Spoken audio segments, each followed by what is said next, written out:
सुबह से शाम तक भगवान को याद करते हैं, जगह जगह भगवान का नाम लेते हैं, मंदिर जाते हैं, सब काम करते हैं। क्या हो अगर भगवान सामने आ जाए? सोचा है आपने क्या बात करेंगे आप भगवान से? अगर वो अभी आपके सामने आ जाए तो हम लोग क्या सोचेंगे, क्या बात करेंगे भगवान से? मैंने क्या सोचा वो मैं आपको बताऊंगा इस वीडियो के अंदर। मैं अमित यादव फिर स्वागत करता हूं आपका अपने वीडियो में, और अपन इसी बात को आगे बढ़ाते हैं कि क्या हो अगर भगवान आपके सामने आ जाए। इस टॉपिक पे बात करने के लिए मैंने बहुत सोचा इस टॉपिक पे कैसे बात करूं। तो जिस टॉपिक को मैंने अब खुद जिस तरह समझा, मैंने इसको एक कहानी के रूप में समझा, वही कहानी मैं अब आप लोगों के साथ शेयर करना चाहता हूं कि अगर इसको कहानी के रूप में अगर अपन समझेंगे तो शायद मैं आपको बेहतर तरीके से समझा पाऊंगा कि मैंने क्या सोचा कि अगर भगवान मेरे सामने आ जाए तो मैं क्या बात करूंगा उनसे, क्या मांगूंगा उनसे, क्या चाहूंगा उनसे। यह कहानी है जीवनलाल माथुर साहब की। जीवनलाल माथुर साहब लगभग 70 साल के वृद्ध व्यक्ति हैं। 2 बच्चे हैं उनके, हर्ष और आनंद। जीवन में दोनों चीजें होनी चाहिए। उनके दोनों बच्चों का नाम है हर्ष और आनंद। भरा पूरा परिवार है। पत्नी का स्वर्गवास हो चुका है। माथुर साहब छत के ऊपर बैठकर शाम की चाय का आनंद ले रहे हैं। पूरा परिवार साथ है क्योंकि आज संडे का दिन है। पोता पोती खेल रहे हैं, दोनों बेटे साथ हैं, बहुएं साथ हैं, हंसी मजाक चल रहा है। माथुर साहब बहुत खुश दिख रहे हैं। अचानक माथुर साहब के हाथ से कप छूट जाता है। पूरे शरीर में पसीना आने लग जाते हैं, आवाज नहीं निकल रही है। उनका बेटा आनंद इस चीज को देखता है। पिताजी पिताजी क्या हुआ? सीने में बहुत तेज दर्द हो रहा है। आनंद बिल्कुल देर नहीं करता, दोनों बच्चे उनको उठाते हैं और पास वाले हॉस्पिटल में ले जाते हैं। जाते ही डॉक्टर देखता है, आईसीयू में एडमिट करता है। ऑक्सीजन चालू है, सारे तामझाम, बड़ी बड़ी मशीनें सब लग गई हैं, और डॉक्टर आके वो खबर देता है जिसके लिए हर्ष और आनंद अभी तैयार नहीं थे। आपके पिताजी को सीवर अटैक आया है, चीजें काफी क्रिटिकल हैं। प्रभु से दुआ कीजिए, भगवान से दुआ कीजिए कि वो बच जाए। बाकी फिर सब कुछ तो ठीक है ही सही। हर्ष और आनंद काफी चिंता में बाहर बैठे हैं, भगवान के मंदिर के सामने बैठे हैं। दोनों अपने इष्ट देवता के सामने बैठे हैं, भगवान से प्रार्थना कर रहे हैं, भगवान हमारे पिताजी को स्वस्थ कर दीजिए, हम उनके साथ वापस रहना चाहते हैं। ये आईसीयू के बाहर का है। आईसीयू के अंदर देखते हैं, माथुर साहब लेटे हुए हैं, सब तामझाम लगा हुआ है। माथुर साहब को एकदम आभास होता है कि यमदूत उनको लेने आ गए हैं। जैसे ही माथुर साहब को लेने लगते हैं, माथुर साहब जिद पे अड़ जाते हैं कि नहीं, मैंने अपनी पूरी जिंदगी भगवान की पूजा करी है, अर्चना करी है, मैं बिना भगवान से मिले नहीं जाऊंगा। यमदूत कहते हैं कि ऐसे नहीं होता है भाई, चलना पड़ेगा। कि नहीं, अंतिम इच्छा का प्रावधान तो अपने पुराणों में भी लिखा हुआ है, नहीं तो मेरी आत्मा भटकती रहेगी और ये सब चीजें हैं। तो प्रभु कहते हैं ठीक है यार, मिल लेते हैं। प्रभु महादेव के रूप में सामने आते हैं। प्रभु माथुर साहब तो कहते हैं, बताओ माथुर साहब क्या बात है? वो कहते हैं कि प्रभु मैंने आपकी इतनी भक्ति करी, इतनी आराधना करी, अपना आधार माना, इष्ट माना, लेकिन मैं अपनी जिंदगी का एक भी दिन खुशी से नहीं बिता पाया। प्रभु कहते हैं क्यों यार माथुर साहब, कैसे बात कर रहे हो? आपको अच्छी नौकरी दी, अच्छा पैसा दिया, अच्छा परिवार दिया, बच्चे दिए। हाँ, नो डाउट आपकी पत्नी का स्वर्गवास 3 साल पहले हो गया था, आपने लास्ट के 3 साल अकेले बिताए, लेकिन पोता पोती में वो सारा समय निकल गया। ये सब चीजें हैं। माथुर साहब कहते हैं साहब ये सब परेशानी नहीं है, परेशानी कुछ और है। तो कहते हैं बताओ भाई क्या परेशानी है? तो माथुर साहब और भगवान का डिस्कशन चल रहा है। माथुर साहब कहते हैं कि प्रभु बचपन से चालू करते हैं। मैं अपने परिवार में छोटा बेटा था, बड़े भैया थे, सारा लाड़ प्यार बड़े भैया को मिला। नए कपड़े हमेशा बड़े भैया के लिए आते थे, मेरे को उन्हीं के छोटे कपड़े मिल जाते थे। कोई भी चीज होती, बड़ा भाई है, बड़ा पहले करेगा, पूजा पहले बड़ा करेगा, तिलक पहले बड़े के लगेगा। और मैं छोटा हूँ, मेरा नंबर हर जगह सेकंड, कपड़े भी दूसरे, खिलौने भी पुराने, सब चीज पुरानी। क्या प्रभु मैं एक दिन अपने बड़े भैया का जीवन जी सकता हूं?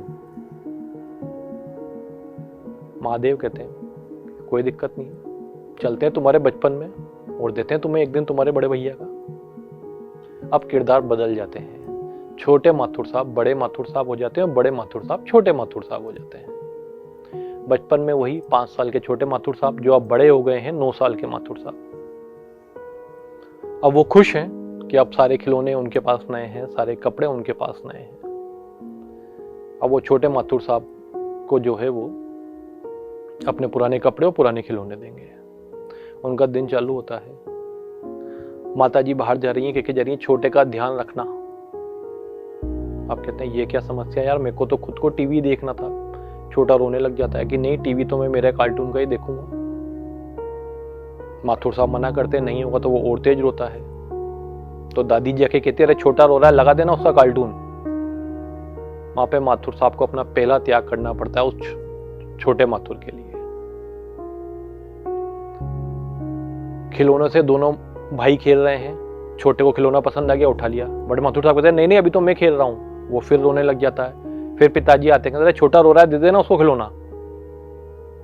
वो सारी चीजें जो छोटे माथुर साहब यानी जीवन माथुर जी को लगता था कि बड़ा भाई एंजॉय करता है, नो डाउट वो चीजें वो एंजॉय करता था क्योंकि उसका अधिकार था, क्योंकि वो बड़ा था। लेकिन उसके त्याग भी कम नहीं थे, उसकी परेशानियां भी कम नहीं थी। शायद जैसे ही छोटे माथुर साहब ने बड़े माथुर साहब का जीवन जिया, उनको लगा कि अरे यार छोटे का ही जीवन ठीक था, मन का टीवी तो देख रहा था, मन के खिलौने से खेल तो रहा था। यहां पर मुझे एक बात याद आती है,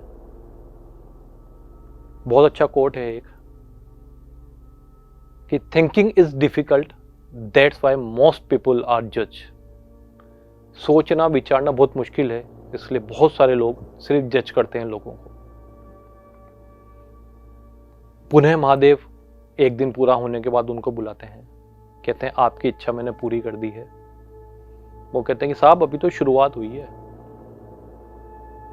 अच्छा हाँ, कि जब मैं स्कूल में था तो मेरा मित्र था रमेश, हाँ मित्र था, वो हमेशा फर्स्ट आता था।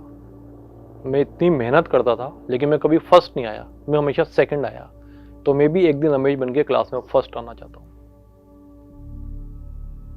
महादेव कहते हैं यार अब मैं तो आ ही गया हूं, तो चल मैं तुझे एक दिन रमेश का भी जीवन देता हूं। क्लास 7th माथुर साहब आ गए हैं, रमेश के साथ जीवन बदल गया। अब रमेश तो माथुर साहब है और माथुर साहब रमेश है। एग्जाम होने वाले हैं लगभग 1 महीने बाद, 1 महीने पहले आ गए हैं। अब जब माथुर साहब अपना जीवन जी रहे हैं, जो कि रमेश का जीवन है, वो जीवन जी रहे हैं, जी रहे हैं, जी रहे हैं, जी रहे हैं। 1 महीने तक चल रहा है, रिजल्ट आता है।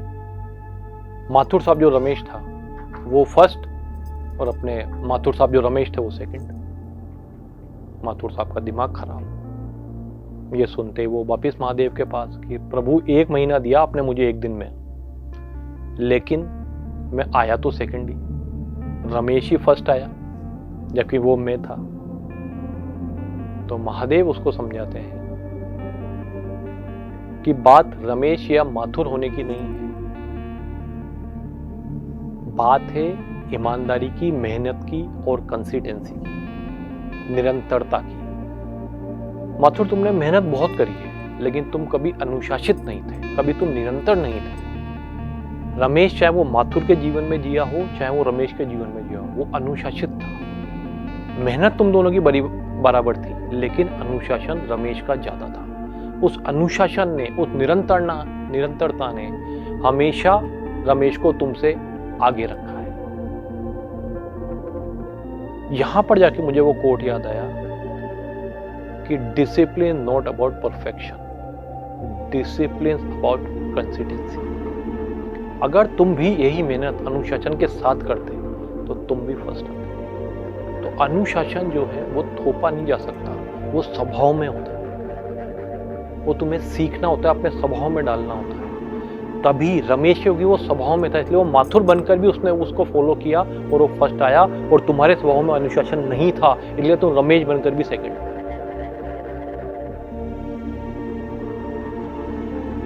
गहन शांति। माथुर साहब के पास शब्द नहीं थे कि उनको अपनी गलती का इतना बड़ा एहसास हो रहा था कि उन्होंने अपना बचपन जो घर पर बिताया और स्कूल के वो दिन जो रमेश के साथ कंपटीशन करते हुए निकाले, वो कंपटीशन कितना करेक्ट था। महादेव कहते हैं चले माथुर साहब। माथुर साहब कहते हैं अभी तो जीवन शुरू हुआ है, जहां इतना समाधान किया उतना थोड़ा सा और सही है। क्या है महादेव की इच्छा, क्या है माथुर साहब के और क्वेश्चन, ये जानेंगे अपने नेक्स्ट वीडियो में। तब तक के लिए नमस्कार। मैं अमित सायदा आपको बहुत बहुत धन्यवाद देता हूँ।